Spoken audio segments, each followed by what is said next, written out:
안녕하십니까. 삼성증권에서 중국을 담당하고 있는 전종규라고 합니다. 오늘은 저희가 중국 시장에 대해서 설명을 드리려고 나왔는데요. 참 올해도 중국 시장은 상당히 그렇게 편하진 않은 시장을 흐름을 보이고 있죠.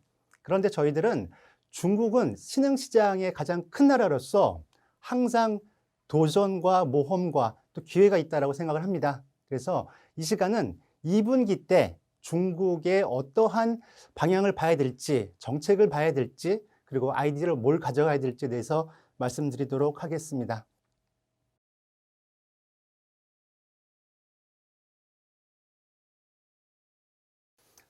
먼저 경기부터 점검해 드릴까요? 지금 중국의 경기는 어디에 와 있을까요? 사실은 중국은 2007년도부터 해서 쭉 보시면 천천히 경기 성장률이 계속 내려가고 있습니다. 10% 성장했던 그 고성장 국가가 결국은 후진타오 시절에는 10%, 그리고 시진핑 1기 때는 7, 8% 성장을 하다가 이제 시진핑의 2기가 들어오니까 2기라고 하면 얼마 안 됐죠. 2018년부터 해서는 6% 성장대로 내려오고 있었던 과정 중에서 갑자기 코로나 팬데믹이라고 하는 생각지도 못했던 충격을 받았던 것인데요. 중국은 물론 이 위기를 극복하기 위해서 강력한 부양 정책을 작년도부터 펼쳐왔습니다. 그런데 올해 같은 경우에는 중국의 이 리커창 총리도 6% 이상 성장하겠다라고 이야기를 하고 있죠. 앞으로 당분간 6%에서 5.5%대 성장을 하겠다라는 그런 생각이라고 보시면 될 것 같습니다. 그럼 중국의 소비는 어디까지 와 있을까요? 저희가 중국 출장을 안 간 지가 꽤 오래됐습니다. 저희가 매년 중국 출장 한 10번씩 갔던 그런 상황이었는데, 올해는 중국의 소비를 한번 점검해 본다면 춘절 소비를 보면 될 것 같습니다. 코로나가 굉장히 좀 우려가 됐던 상황에서도 중국의 소비는 전년도 대비해서는 한 30% 정도 증가했습니다만 8분 능선까지 와 있다라고 생각하시면 될 것 같아요. 결국 코로나가 없었던 2019년에 비해서 한 20% 정도 떨어져 있구나라고 보시면 될 텐데요. 물론 그러한 이유는 중국에서 코로나 때문에 이동을 못했기 때문에 그렇습니다. 한 6억 인구가 고향을 못 갔지 않습니까? 그래서 그러한 여파 때문이지만 그래도 긍정적이라고 볼 수 있는 것은 활동성 소비가 완전히 살아났다라는 거예요. 우리나라는 아직까지는 꿈도 꿀 수 없는 박스 오피스, 그러니까 극장표가 매진이 돼서 볼 수가 없을 정도였다고 합니다. 2배 정도가 증가를 했고요. 결국 사상 최고치의 영화 관람 티켓이 판매가 됐고 백화점 매출도 2배 정도 올라갔고요. 그리고 뭐 화장품 소비도 2배로 올라갔다. 뭐 이런 것들은 상당히 좀 의미가 있는 그런 것들이죠. 자, 그런데요. 중국의 포스트 코로나, 지금 중국의 코로나 상황이 어떨까라고 보신다면 많은 분들이 믿지 못하고 계시지만 코로나는 안정적인 상황을 보여주고 있습니다. 전국에 14억 인구가 살고 있는데 아직까지 코로나 신규 확진자 수가 거의 제로를 유지하고 있다는 건 상당한 것이죠. 왜 그럴까요? 그거는 중국이 통제가 굉장히 강한 나라이기 때문에 나타나는 현상입니다. 결국 봉쇄령이 굉장히 강하기 때문에 정말로 제가 봤을 때는 코로나가 별로 없는 것 같아요. 대도시에 계신 분들이 있지 않습니까? 북경, 상해에 계신 분들 연락을 해보면 지금은 거의 절반 정도는 마스크 프리, 그러니까 결국은 마스크도 쓰지 않는다라고 얘기할 정도니까요. 뭐 이러한 정도라면 이제 앞으로 상당한 소비가 좋아질 수 있다라는 기대는 할 수가 있을 것 같습니다. 근데 걱정되는 거는요. 백신이 조금 접종률이 떨어집니다. 다른 나라에 비해서 백신에 대한 신뢰도가 떨어져서 아직까지도 100명당 한 7명 정도가 백신을 맞고 있어서 사실 백신 맞고 빨리빨리 집단 면역이 돼야 마음 놓고 해외여행 갈 텐데 아직까지 그게 되지 않아서 저희들은 3월 달에 한 5천만 명 정도가 백신 접종이 됐고요. 아마 월별로 봤으면 한 6월 달 정도가 되면 한 1억 명 정도가 접종을 하고 올해 하반기 정도가 돼야 한 50%, 60%, 그리고 내년 1분기가 되면 중국을 왔다 갔다 할 수 있는 상황은 될 수 있을 것 같습니다. 중국은 양회라고 하는 정치 이벤트가 상당히 좀 중요하죠. 그 해에 어떠한 정부 정책이 나올 것인가에 대한 것도 중요하지만 올해 같은 경우에는 제가 말씀드리고 싶은 게 뭐냐면 좀 특별한 한 해였죠. 14차 5개년 개발계획이라고 하는 게 시작하는 한 해였습니다. 앞으로 5년 동안 중국을 어떻게 끌고 갈 거야에 대한 그림을 그리고 있는데요. 엄청난 변화가 시작될 것이라고 저희는 그렇게 보고 있습니다. 그래서 오늘의 주제도 대변동의 시기, 대변혁의 시간이라고 말씀을 좀 드리고 있는 것입니다. 근데 올해의 그런 양회 이벤트에서는요, 두 가지가 상당히 중요했는데요. 결국 경기가 좋아지니까 부양을 안 하는 거 아니야? 긴축 가는 거 아니야? 이거로 사실 주식시장이 상당히 흔들렸었어요. 그러나 올해의 그런 걱정에도 불구하고 부양은 어느 정도는 계속 한다라는 게 결정이 됐고요. 긴축은 없다. 긴축은 no. 그리고 마일드한 부스팅을 가져갔다가 올해 하반기 정도 돼야 중립 정도로 갈 거다라고 이야기를 하고 있습니다. 두 번째는요. 14차 5개년 개발 계획에 무슨 얘기가 있지? 새로운 게 있나? 라고 했을 때 별로 새로운 건 없어 보였습니다. 그런데 중요하게 저희들이 봐야 될 핵심 키워드가 있습니다. 예를 들면 쌍순환, 그 다음에 시진핑의 구조개혁, 그리고 산업 고도화, 이런 것들이 바로 키워드라고 보시면 될 것 같습니다. 지금 중국하고 미국이 엄청나게 싸우고 있죠. 그래서 미중 분쟁의 상황에서 중국은 나 홀로 살아야 되는 굉장히 절치부심의 시간이에요. 그러다 보니까 쌍순환, 구조개혁, 산업 고도화를 통해서 자생적으로 먹고 살 수 있는 국가를 만드는데 그것도 최고 수준의 국가가 될 수 있게 만들겠다라는 게 그 올해의 약속이라고 보시면 됩니다. 자, 다시 한번 숫자적으로 한번 말씀을 좀 드릴까요? 긴축은 no, 대신에 강력한 구조개혁은 yes라고 말씀드릴 수가 있을 것 같습니다. 6% 이상 성장한다고 하면 사실 표면적으로는 실망할 수밖에 없어요. 왜냐하면 누가 봐도 작년에 코로나가 있었기 때문에 가만히 놔둬도 뭐 7, 8% 나오는데 6% 이상은 뭐지? 라고 할 수 있을 텐데요. 6% 이상 얼마든지 가도 되는데 내년도에도 성장률을 6%대로 잡아야 되니까 그냥 어떻게 보면 기준점을 그 정도로 잡았다라고 보시면 되고요.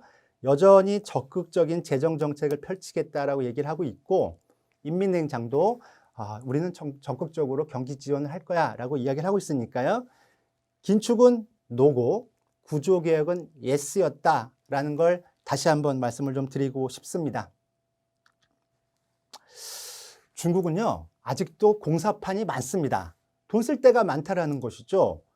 심지어 인프라 투자 금액이 20조 위안 정도까지 가는 그런 나라예요. 20조 위안이 얼마입니까? 우리나라 돈으로 치면 사실은 20조 위안 정도면 거의 4천조에 입박하는 어마어마한 자금입니다. 이런 돈들을 올해도 많이 쓸 수밖에 없는데요. 왜냐하면 중서부 개발해야 되죠. 소비 부양해야 되죠. 신형 인프라 구축해야 되죠. 결국 굉장히 높은 수준의 재정 투입이 계속 될 거라고 얘기를 하고 있는데 집중하는 부분이 세 가지가 있습니다. 삼신 전략이라고 해가지고요. 신형 인프라 하나, 디지털 인프라죠. 그 다음에 신도시화, 도시 인구 늘리는 거죠. 그 다음에 신흥 소비, 신에너지에 대한 소비 부양, 이런 것들입니다. 신형 인프라, 신도시화, 신흥 소비, 이 세 가지 키워드는 아마 이렇게 마음속에 익혀두시면 도움이 많이 될 것 같습니다. 걱정하는 분야가 있다면요. 바로 통화 정책입니다. 주식시장 사람들이 가장 두려워하는 게 시중의 유동성이 사라지는 거예요. 근데 저희가 봤을 때는 시중의 유동성을 작년만큼 풀지 않는 거는 당연한 겁니다. 그러나 유동성을 계속 어느 정도는 적극적으로 지원하겠다라고 얘기를 하는 것은 제가 봤을 때는 천천히 떨어뜨리겠다라고 보시면 됩니다. 그러니까 결국은 경제 성장률 이상으로 돈을 계속 공급했던 크레딧을 천천히 경제 성장률만큼 맞춰 나가겠다라고 보시면 돼요. 결국 올해는 돈으로 주식시장이 올라가는 게 아니라 실력으로, 결국은 경기 회복으로 올라가는 장세가 돼야 된다. 진검승부다라고 생각하시면 될 것 같습니다. 자, 그러면 다 아니라고 하는데 자꾸만 왜 긴축을 얘기할까요? 뭐 글로벌 IB나 아니면 이런 사람들, 제가 아는 뭐 국무원에 있는 제 정부 친구 사람들도 긴축을 이야기하는 사람들은 꽤 있습니다. 근데 왜 이야기할까요? 두 가지 때문입니다.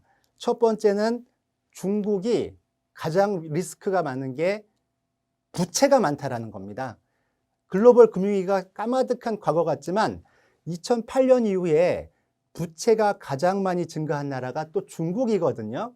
그러면 잔치가 끝나면 누가 가장 어려워져? 라고 질문했을 때 중국입니다. 넥스트 크라이시스는 중국입니다라고 이야기하는 게 아주 많은 사람들한테는 당연한 것처럼 받아들여지고 있습니다. 중국 정부는 이거를 잘 알고 있다는 것이죠. 그래, 부채 위기를 극복하자라는 것들이 되게 중요한데요. 두 가지가 지금 관점입니다. 부동산 과열과 크레딧 디폴트, 그러니까 부도나는 기업들에 대한 위험인 거예요. 부동산 과열부터 볼까요? 중국은요, 부동산 과열을 항상 걱정합니다. 왜냐하면 돈이 그쪽으로 가면서 주기적으로 부동산 가격이 올라가기 때문입니다. 제가 2003년도에 중국에서 베이징에서 결혼을 했었는데요. 저희 처갓집이 북경에 있습니다. 근데 엄청나게 놀랐던 사실은 뭐냐면 중국 부동산 가격은 30에서 40개월 사이에 한 번씩 계속 올라갑니다. 2004년도에 올랐고요. 7년도에 올랐고 10년, 13년, 16년 이런 식으로 5차례의 주택가격 상승 사이클이 있었어요. 근데 왜 이럴까요? 중국의 부동산 가격이 주기적으로 올라온 이유는 가처분 증가 속도가 빠르기 때문이고요. 정부가 눌러놔도 가처분 증가가 3, 4년에 거의 30%에 육박하기 때문에 집값이 상승한 압박을 받아왔던 것입니다. 그런데 지금은 4년 동안 별로 못 올랐어요. 이제서야 움직이려고 하니까 중국 정부가 또다시 규제에 대한 이야기를 하고 있는 것입니다. 그러나 다른 나라에 비해서는 아직은 괜찮다라는 게 저의 시각입니다. 우리나라나 다른 나라에 비해서는 거의 오름폭이 상당히 둔화가 되어 있는 것이죠. 두 번째는요, 크레딧 디폴트에 대한 건데요. 혹시 많이 요새 들으시지 않았습니까? 중국 기업들이 다 부도나고 있다. 반도체 기업도 부도나고 국유 기업도 부도난다라는 말씀을 들으실 텐데요. 사실입니다. 중국의 회사채 부도는 계속 역사상 최고치로 올라가고 있어요. 작년에 1,700억 위안이 부도가 났고요. 올해는 더 올라갈 겁니다. 2,000억 위안까지 올라갈 거라고 저는 그렇게 보고 있는데 어떻게 보면 당연한 거고요. 그리고 철저하게 정부가 계획한 계획부도다라고 보시면 됩니다. 계획부도라는 말이 무슨 말일까요? 시장에서 못 견뎌서 터져나오는 게 아니고요. 무질서하게 중국 정부가 부도를 내보는 겁니다.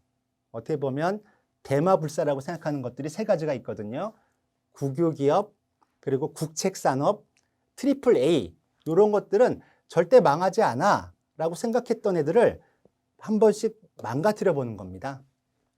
그러나 자세히 보시면 다른 나라에 비해서는 여전히 부도율이 낮아요. 지금 중국 회사채 부도율은 0.4%가 되지 않습니다. 사실 말도 안 되거든요. OECD 평균이 한 1% 정도가 되니까요. 그런데 중국의 지금 좀비 기업들은 엄청나게 많은 것이 현실입니다. 실제적으로 하면 글로벌 금융위기가 한번 왔다고 생각한다면 스트레스 테스트를 해보면 6에서 8%까지 올라갈 가능성이 큽니다.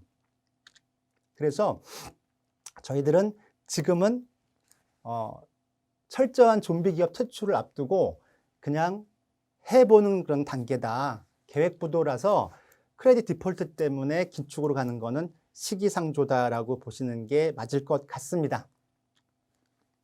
자, 그럼 여태까지는 이제 간단하게 시장 상황, 경기 상황하고 정책에 대한 말씀을 좀 드렸고요. 그럼 뭐가 대변혁이지라고 생각하실 텐데요. 중국은 지금 대변혁의 시간이 왔고요. 그리고 상당한 변화가 필요한 그런 시기에 왔습니다. 왜냐하면 미국하고의 싸움도 있습니다만 중국은 지금 성장 단계에서 이제 중산층까지는 왔지 않습니까? 결국 등소평이 이야기했던 어떻게 보면 온반 시대가 지났고요. 따뜻한 밥 먹여줬다. 그 다음에 중산층을 만들겠다고 하는 것도 작년으로 끝났습니다. 인당 GDP가 $10,000를 돌파했으니까요. 이제는 뭐로 성장할 거야? 라고 했을 때 이제부터의 중국의 성장 전략은 15년 안에 쌍순환 전략과 3대 개혁으로 가겠다라고 하는 게 큰 변화의 바로 핵심이라고 보시면 됩니다. 쌍순환 전략, 사실 이미 중국 사람들은 벌써 귀에 익어 있는 단어입니다. 쌍순환 전략, 이게 뭐냐면요. 그동안 등소평은 아무것도 갖고 있는 게 없었기 때문에 해외 시장을 진출해서 수출로서 먹고 살겠다고 했던 겁니다. 근데 이제 안 되죠. 수출로 안 되니까요. 이제는 내수를 육성을 해서 시장 대개방을 해서 결국 중국의 큰 성장을 만들어서 이제 성장을 바꿔놓겠다라는 그런 전략으로 바꿨고요. 그리고 중국의 3대 개혁하면요. 중국의 어떻게 구조적인 문제점들이 있습니다. 40년 동안 쌓였던 거죠. 개혁 개방 후에 40년 동안 고속 성장하면서 희생됐던 것들을 바꾸겠다라고 하는 게 3가지가 있는데요. 인구 개혁, 불균형 축소, 불평등 축소죠. 친환경에 대한 리스트럭처링, 이 3가지라고 보시면 될 것 같습니다. 자, 그럼 쌍순환 전략을 다시 한번 말씀 좀 드리면요. 이 그림입니다. 이제 해외 시장에서 먹고 살던 시대는 끝났으니까 중국의 소비 시장을 14억 중국 소비자의 그런 소비력을 전 세계에서 가장 큰 수준으로 키워서 결국 내수 중심의 자생적 경제 구조를 만들어낼 거고, 그리고 지금 중국이 부족한 부분들이 3가지가 더 있죠. 첨단 산업으로 갈 수 없는 부분들, 그러니까 첨단 제조가 부족하고요. 그리고 서비스업이 부족하고 자본시장에 대한 경쟁력이 떨어지는데 이 3가지는 철저하게 시장을 개방을 해서 돌파하겠다는 전략입니다. 테슬라 들어와, JP모건 들어와, 그리고 뭐 세계적인 병원, 회계사 다 들어오라고 하는 겁니다. 이거는 철저하게 위탁 경영을 하겠다는 거예요. 중국 내에서 만들어서 중국 내에서 고용을 하고 중국 내에서 소비하겠다라고 하는 그런 전략이라고 보시면 됩니다. 결국 쌍순환 전략 이퀄 내수 대폭발과 시장 대개방이라고 보시면 됩니다. 자, 그럼 중국은 소비시장 괜찮을까요? 저는 적어도 내년도 상반기까지는 아주 폭발적으로 소비가 증가할 거라고 보고 있습니다. 왜냐하면 팬데믹 때문에 중국 분들이 소비자들이 돈을 못 썼어요. 돈을 어마어마하게 비축했습니다. 잘린 사람도 거의 없습니다. 왜냐하면 생산이 정상화됐기 때문에 가처분 소득은 계속 5%씩 올라가는데 해외여행 못 갔죠. 1,500억 달러 남겼습니다. 그리고 외식 좋아하는 사람들도 외식 못했어요. 그래서 그 돈들이 다 어디 갔을까요? 고스란히 저축으로 들어갔습니다. 저축액이 1.7조 달러가 늘어났어요. 은행들로만 다 돈이 갔는데요. 이 돈들은 고스란히 경제 정상화가 되면 소비로 나올 것이라고 저희들은 보고 있습니다. 그것만 하더라도 400조가 넘을 거라고 저는 보고 있어요. 중국 사람들 뭐 자동차 사는 거 당연히 하겠죠. 근데 백신 맞으면요. 제 생각에는 한국으로 들어오는 인구가 당장 내년에도 1,000만 명을 넘을 것이다. 저는 그렇게 보고 있습니다. 자, 이제 성장에 대한 위기 3가지를 말씀드려야 되는데요. 이건 간단하게만 말씀드리도록 하겠습니다. 중국의 문제라고 하는 거죠. 중국의 구조적인 문제 1번은 인구 절벽입니다. 원인은 간단하죠. 빠르게 늙어가는 건데요. 40년 동안 독생자들만 낳게 했어요. 이건 전 인류가 경험하지 못했던 그런 것이지 않습니까? 전 인류가 못했던 한 독생자만 낳다 보니까 지금 신생아 수가 1,000만 명 밑으로 처음으로 떨어졌습니다. 위기죠. 그래서 중국은 강력한 인구 개혁에 들어갈 거고요. 올해부터 결국은 뭐 한 명만이 아니라 2명, 100명, 걔네들 일태화라고 하는데요. 100태화까지도 허용하고 출산 장려로 간다라는 게 첫 번째 개혁이고요. 두 번째로는 불평등에 대한 축소인데요. 사회주의 국가라고 하는 중국이 전 세계에서 가장 빈부격차가 많이 나고 있습니다. 이게 큰 문제 아니겠습니까? 지금 요즘에 유행했던 게 전 세계적으로 이제 불평등에 대한 심각해졌다는 거 아니겠습니까? 세계화를 만들어 놨더니 중국하고 미국에 있는 상위 10%가 다 잘 살게 됐고 나머지는 다 가난했다라는 게 그런 의미잖아요. 중국은 이거를 참을 수가 없습니다. 결국 중국의 마지막 성장 전략은요, 격차 축소입니다. 동서 격차 축소하고요, 도농 격차 축소하고 빈부 격차를 축소하는 건데요. 방법은 중국이 이렇게 돼 있으면요, 동해안 벨트에 있는 사람들은 더 이상 도와줄 게 없습니다. 2억 인구는 이미 2만 달러를 넘어요. 인당 GDP가요. 여기는 더 이상 할 게 없습니다. 대신에 중서부 남부에 있는 10억 인구는 인당 GDP가 10,000달러가 되지 않는 8,000달러밖에 되지 않습니다. 바로 이 사람들입니다. 10억 인구에 대해서 계속 인프라 투자를 해주고 소득 수준을 높여주고 계속 지원하는, 소득을 2배로 키워주는 전략입니다. 결국 10억 인구가 앞으로 10년 내에 소득이 2배로 늘어나고 소비가 2배로 성장하는 마지막 성장 전략이다라고 보시면 될 것 같아요. 젊은 나라죠. 마지막으로는 이제 환경에 대한 이야기입니다. 환경의 위기가 왔죠. 중국은 황사뿐만이 아니라 심각하지 않습니까? 제가 2013년 정도에 처갓집에 갔을 때는요, 미세먼지 농도가 1000을 넘었습니다. 북경이에요. 거의 앞이 안 보일 정도였는데요. 더 이상 이거를 방치하지 않겠다라는 거죠. 이거는 미국하고 중국이 유일하게 같이 의견을 동조하고 있는 그런 부분인데요. 큰 변화입니다. 중국은 2060년까지 탄소 제로로 만들 거고, 그러기 위해서는 어마어마한 돈을 또 써야 되겠죠. 결국 친환경을 만들기 위해서 친환경 에너지 생산, 그리고 소비, 전기차라든지 수소차 같은 거죠. 그리고 리사이클링 뿐만이 아니고요. 여기에 부가적으로 환경 파괴한 산업은 계속 짓누르는 겁니다. 중국의 철강, 석탄, 전부 이제 구조조정을 다시 한번 당하는 그런 사이클에 왔다고 보시면 됩니다. 자, 이제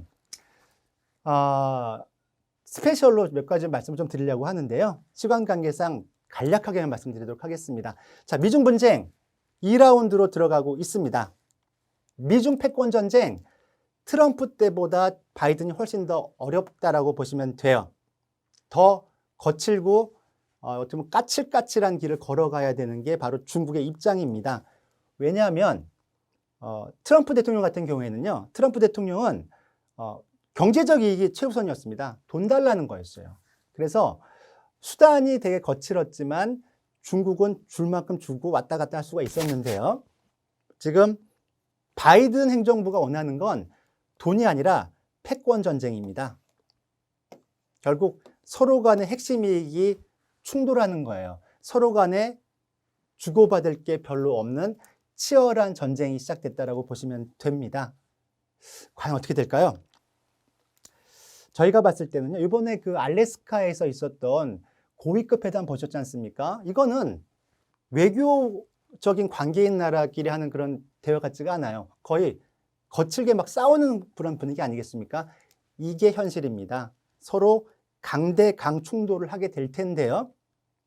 저희가 봤을 때는 서로 주고받을 수 있다라고 하는 거는 무역 부분과 환경 부분. 환경 부분을 말씀드렸죠. 이거는 뭐 글로벌한 이슈니까요. 미국도 중국도 환경 부분은 작은 협력을 할 겁니다. 작은 협력, 광범위한 경쟁인데요. 무역은 뭐냐면요. 1단계 무역 합의가 끝났기 때문에 이제 중국은 미국에 대한 이행률을 높여나간다. 결국 더 수입한다라는 건 해줄 수 있습니다. 그리고 위안화를 안정화시키겠다. 뭐 이 정도는 협력할 수가 있는데요. 문제는 광범위한 충돌입니다. 이제 중국을 에워싸는 전략을 가져가는데요. 미국은 이제 중국을 놔두지 않을 건 당연한 거고요. 놔두지 않는데 두 가지로 일단 견제하겠다고 합니다. 첫 번째는 룰이고요. 룰. 두 번째는 균형입니다.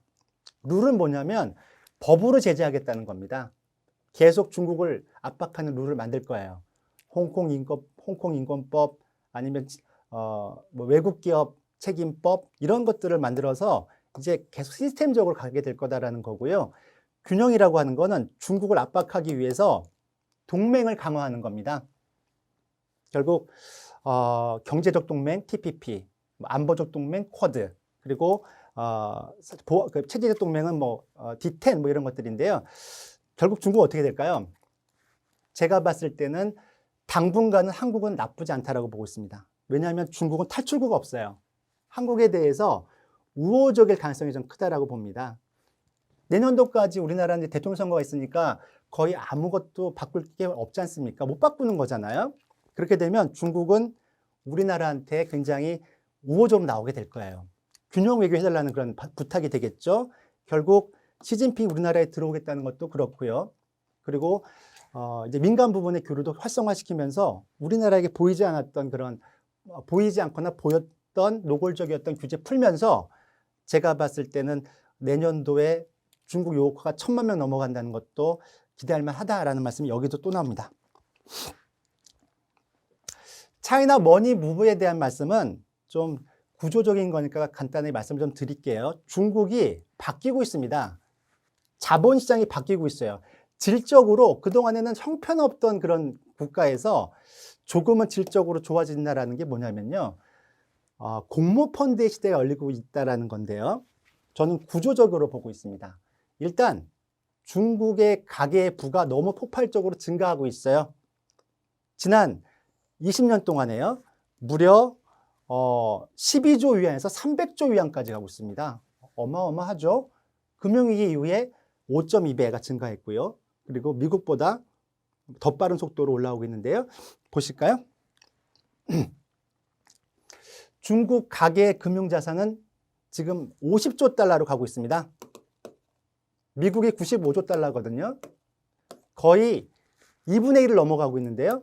증가 속도는 2배입니다. 매년 13%씩 올라가고 있어요. 미국은 5.5%입니다. 금방 따라갈 것 같은데요. 이게 다 어디로 갈까요? 결국 투자로 가고 있습니다. 중국도 처음에는 저축밖에 안 했어요.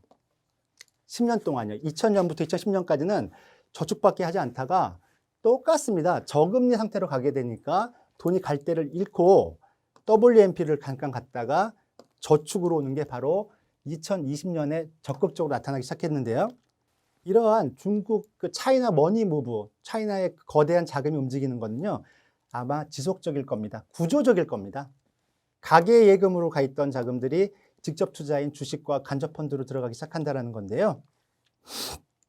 공모 펀드로 작년에 어마어마하게 자금들이 들어와서 결국은 그림자 금융 수준을 넘어가기 시작했습니다.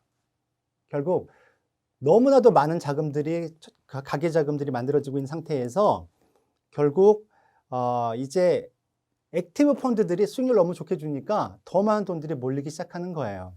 자, 그러면 왜 액티브 펀드들의 주식형 펀드 수익률이 좋을까요? 여러분들도 아마 아실 겁니다. 간접 투자에서 중국 상품을 가입하면 지수보다 훨씬 좋은 수익을 계속 내줬을 거예요. 보시면 매년 거의 모든 구간에서 액티브 펀드 수익률이 훨씬 더 지수보다 좋습니다. 이거는 앞으로도 계속 그럴 거예요. 왜냐하면 중국은 지수는 답답합니다. 왜냐하면 거대한 전통 산업이 올라갈 수가 없기 때문에 그래요. 구조조정이 끝날 때까지 계속 사실은 전통 산업들은 주가가 못 올라갈 겁니다. 구조조정 끝나야 올라갈 수 있어요. 근데 나머지 성장을 하는 똘똘한 유망 기업들은 계속 시장을 이길 수밖에 없는 것 아니겠습니까? 그게 바로 지금의 모습이고요. 앞으로의 모습이다. 결국 액티브의 시대다라는 게 저희들의 판단입니다. 그럼 액티브 시대에는 어떤 투자에 대한 있을까요? 두 가지입니다. 첫 번째는 홍콩 주식시장이 유리합니다. 왜냐하면 홍콩 시장이 싸고요. AH 프리미엄이라고 그래가지고요. 홍콩하고 본토에 동시 상장되어 있는 기업들이 있는데요. 30%나 더 홍콩이 싸게 거래가 되고 있는 건 말도 안 됩니다. 이거는 본토 자금들이 들어온 대로 홍콩을 사기 때문에요. 홍콩 시장은 리레이팅이 될 거라고 보고 있고요.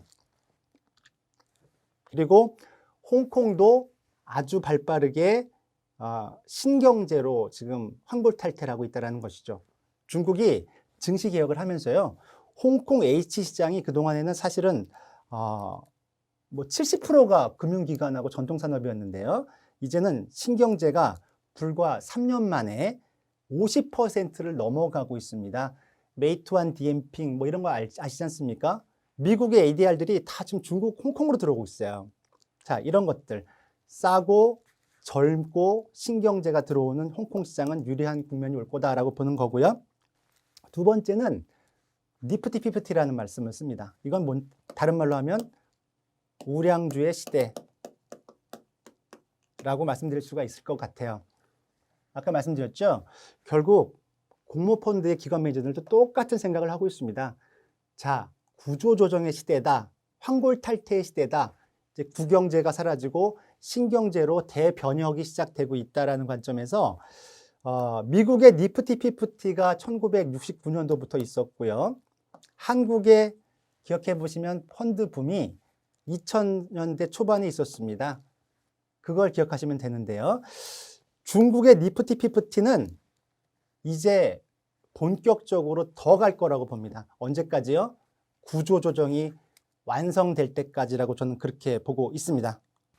사실 미국의 니프티 피프티는요, 실패 사례입니다.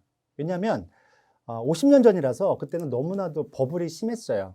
이게 무너진 다음에 한 10년 동안 힘들었습니다. 그런데 한국의 이 펀드 붐은 긍정적이었습니다. 그때 올랐던 삼성전자, 현대모비스, 네이버 뭐 이런 애들이 결국은 계속 성장 엔진을 가지고서 지금까지도 올라가고 있지 않습니까? 저는 중국은 딱 한국을 닮았다라고 생각하고 있습니다. 유동성도 기관화 장세가 되고 있는 상태에서 건전해지고 있고 해외 시장에 중국 자본시장을 개방하고 있는 데다가 지금 올라가는 기업들이요, 쌍순환 전략하고 딱 매치가 되죠. 결국 내수 성장, 친환경, 거기에 다 플랫폼들이 들어가 있는 거 아니겠습니까? 자, 이제 마지막으로요, 주식시장 2분기에 대한 이제 키콜을 드리겠습니다. 저의 3가지 의견을 가지고 있는데요. 첫 번째는요, 아직은 주식시장에서 떠날 때가 아니다라는 겁니다. 비중 확대라고 생각을 하고 있는데요. 비중 확대 의견을 갖고 있는 이유는 뭐 갑론을박이 많죠. 근데 정책 모멘텀이 떨어진다라는 것들을 걱정하시는데요. 중국의 경기 회복은 초기 국면입니다. 이제 경기 회복이 시작되고 있기 때문에 실적 장세가 남아있다라고 저는 보는 겁니다. 유동성 장세가 끝났다 하더라도 실적 장세가 마지막으로 뒷받침될 거다라고 보는 거고요. 그리고 2분기의 핵심 변수로는 경기 회복, 좋은 거죠. 나쁜 쪽으로는 미중 분쟁이 있다. 근데 미중 분쟁은 아마 천천히 들어오지 않을까 싶어요. 거칠지만 시스템을 가지고 움직이는 정보이기 때문에 그렇습니다. 미국이요. 그리고 결국 3가지 바이 리스트를 좀 말씀을 좀 드리고 싶은데요. 이번 조정기에 홍콩 시장을 사자가 첫 번째고요. 두 번째는 위안화가 약세에서 다시 강세로 간다라고 저는 보고 있고요. 섹터 전략으로는 당연히 경기 회복 초기 국면이니까 경기 민감주를 사시되 내수주와 친환경주는 2분기 중에 바텀 피싱이 나올 수 있다라고 저희들은 그렇게 보고 있습니다. 자, 그러면 잠깐 좀 볼까요? 3월 달 중국 증시가 안 좋았습니다. 많이 빠졌는데요.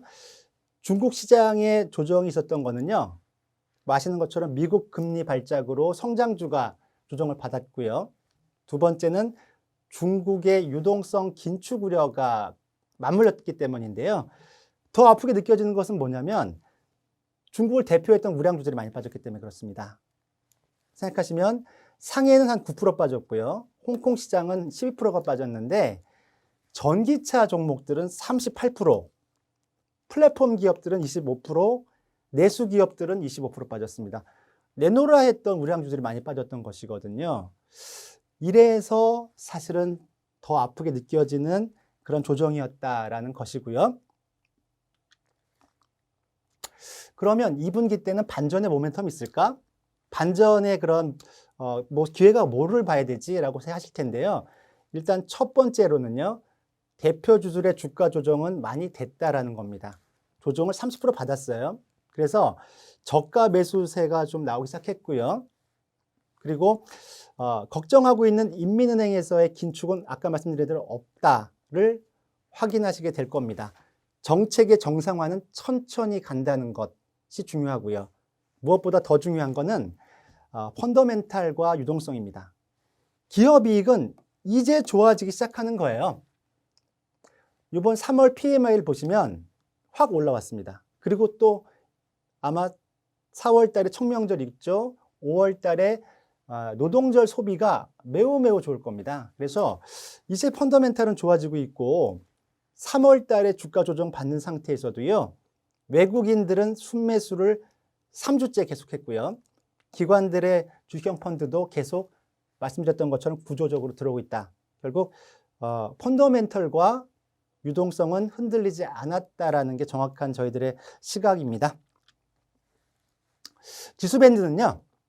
상해 시장은 3,200에서 3,600, 홍콩 H는 1,500에서 12,500 정도를 보고 있는데요. 지수에 대한 업사이드 포텐셜은 그러니까 올라갈 수 있는 폭은 홍콩이 좀 더 높다고 보고 있습니다. 상해는 말씀드렸던 것처럼 전통산업 비중이 높아서 지수가 무거울 수밖에 없고요. 결국 개별적인 종목이나 아니면 섹터 투자, 액티브에 대한 수익률이 계속 앞질 것이다라고는 보는데요. 지수 하단을 말씀드릴까요? 3,200과 1,500은요. 어떻게 보면 긴축을 했던 2017년도의 주가 하단이 3,200이었다는 게 상해고요. 그리고 홍콩 H는 평균 밸류에이션으로 봤을 때 10년 동안의 평균 밸류에이션인데 이 정도면 굉장히 싸다라고 저희들은 판단하고 있는 것이죠. 자, 그럼 바텀 피싱을 뭘로 해야 되냐? 우선순위는 1번은 경기 민감 섹터입니다. 이제 회복하고 있기 때문에 그렇죠. 경기가요. 그래서요, 저희들은 모든 그런 경기 민감주를 다 사야 되느냐라고 생각하지는 않습니다. 거기에서도 어차피 성장에 대한 기대가 없으면 중국 투자에 대한 매력은 많이 떨어지게 돼 있죠. 그래서 저희들은 이 경기 민감 섹터에서는요, 성장과 결합이 되어 있는 자동차, 가전, 자동차는 전기차가 있고요. 가전은 테크에 대한 붐이 있죠. 그리고 보험주를 선호합니다. 보험주는 중국은 보험 성장주로 보셔야 되는 거예요. 고령화 말씀드렸지 않습니까? 그리고 성장주 어떻게 할 거냐 상당히 중요합니다. 기관들이 팔던 종목들이었는데요. 우선순위가 있습니다. 성장주의 우선순위는 1번은 내수주라고 생각을 해요. 왜냐하면 소비 시즌이 이제 들어가기 때문에 내년도 상반기까지는 폭발적으로 소비가 대폭발할 거라고 말씀드렸지 않습니까? 소비 지표들이 좋을 거예요. 실적들도 좋을 겁니다. 그리고 두 번째가 전기차랑 친환경 밸류체인이라고 보는데요. 전기차와 친환경 밸류체인은 1분기 때 그동안 올랐던 것들을 많이 내려놓고 있는데요. 신모델 나오고 그 다음에 결과적으로는 이제 3, 4분기로 가면서 굉장히 많은 전기차가 팔리면서 다시 정책 모멘텀이 돌아올 거다라고 보고 있습니다. 그 다음이 플랫폼이라고 저희들은 그렇게 보고 있습니다. 결국 지금 4월 달에 저희가 기대하고 있는 거는 소비주가 1순위라는 것이죠. 자, 그럼 왜 플랫폼은 마지막으로 저희가 우선순위를 놨을까요? 요즘에 이야기를 많이 들으셨겠습니다만 차이나 플랫폼은 좀 약간의 성장통 구간이라고 저희들은 그렇게 보고 있습니다. 세 가지 조정이유를 한꺼번에 다 맞았죠. 첫 번째는 마윈 사태였고요. 두 번째는 정부의 이 플랫폼 규제가 있었고요. 세 번째는 이제 섹터 로테이션 돌면서 관심이 좀 멀어졌습니다. 그런데 지금 상태에서 보면요, 이 결국 플랫폼에 대한 규제는 글로벌한 이슈라고 볼 수가 있습니다. 그래서 2018년이 떠오르게 되더라고요. 2018년에 페이스북 같은 경우나 뭐 이렇게 디지털세가 나오면서 2018년에도 플랫폼 기업들이 조정받은 적이 있었습니다. 근데 한 2개 분기, 3개 분기 정도가 소요가 되던데요. 중국과 미국의 빵과 BAT가 성장은 계속해 왔지만 주가가 계속 올라왔던 건 아니거든요. 한 번씩 단락 구간이 있습니다. 저희가 봤을 때는 지금이 바로 그 단락 구간이 아닌가라고 생각합니다. 그동안에 성장하는 게 너무 과욕적으로 성장했던 부분들, 개인정보 굉장히 유출한다든지 반독과점적인 행동했던 것들, 아주 폭식했던 M&A 이런 것들을 좀 규범화를 하면서 당분간은 조금 2018년과 비슷한 그런 조정을 받는 구간이구나라는 생각을 저희들은 갖고 있는데요. 길게 보면 저희들은 성장주로서 플랫폼은 아주 매력적이다라는 것은 믿어지지 않습니다. 왜냐하면요, 중국은 소비 플랫폼 기업들의 그런 앞으로 10년 뒤의 모습이 잘 그려지는 나라입니다. 다른 나라에 비해서요. 중국 내수 소비 시장을 보면요, 제가 아까 말씀드렸던 대로 소비 대폭발을 유도한 중국 정부 때문에 2020년에서 2030년에는 소비 시장 규모가 2배가 성장할 겁니다. 그리고 중국은 또 온라인화가 되게 빨리 되고 있어요. 소비의 온라인화가 또 2배로 더 증가하면서 지금은 25%인데 50%까지 올라가면서 또다시 2배, 결국 중국에 잘 나가는 플랫폼 기업들은 10년 뒤에 기업 가치가 4배 플러스 알파의 성장 공간이 있다라고 보시면 되는 거죠. 근데 거기까지겠습니까? 자율주행, AI 뭐 이런 것들이 결합된 새로운 상품과 서비스가 나오고 있기 때문에요. 저는 이번에 그럼 어떻게 보면 어차피 겪어야 될 플랫폼 기업들의 어떻게 보면 규제와 규범화가 앞으로 4배 플러스 알파의 기업 가치 상승을 위한 그런 디딤돌이 될 것이다 라고 저희들은 그렇게 보고 있고요. 덕분에 알리바바랑 페이스북 이런 기업들은 상당히 역사적으로 좀 싼 그런 가격대에 와 있다는 것 말씀을 좀 드립니다. 어떻게 보면 가격을 보고 사신다면 아마 2분기 때 저점을 확인할 수 있지 않을까 저희들은 그렇게 보고 있습니다. 이상으로 지금까지 중국의 뭐 그런 정책적인 내용, 그 다음에 큰 변화의 그런 어떻게 보면 그림, 그리고 주식시장에 대한 아이디어를 말씀을 좀 드렸는데요. 저는 한 13년 정도 이렇게 중국 보면서 말씀을 좀 계속 연구를 해보면서 생각했던 건 뭐냐면 중국에 대한 투자는 언제나 좀 불편하다라는 게 익숙하실 거예요. 미국은 투자가 좀 편안하게 익숙하신 그런 시장인데요. 불편한 게 익숙하실 겁니다. 그런데 지금 중국의 자본시장은 정말로 환골탈태의 시간입니다. 여러 가지 걸림돌들이 있습니다만 결국 새로운 자생적인 그런 경제 구조의 성장 과정, 그리고 특히 자본시장이 기관화가 되고 있고 외국에 개방이 되면서 구조조정까지 이루게 된다면 결국 중국 시장에서는 신흥시장에서 선진시장으로 가는 좀 진일보된 그런 시장으로 가는 그런 길목에서 충분히 기회를 포착할 수 있을 것이다 라고 저희는 그렇게 보고 있습니다. 힘든 시간이었겠습니다만요. 아마 2분기 이후에 조금 더 좋은 기회가 찾아올 거다라는 생각을 가지고 있습니다. 긴 시간 동안 말씀을 좀 드려서 감사드리고요. 2분기에도 좋은 투자 성과 있으시길 바라겠습니다. 감사합니다.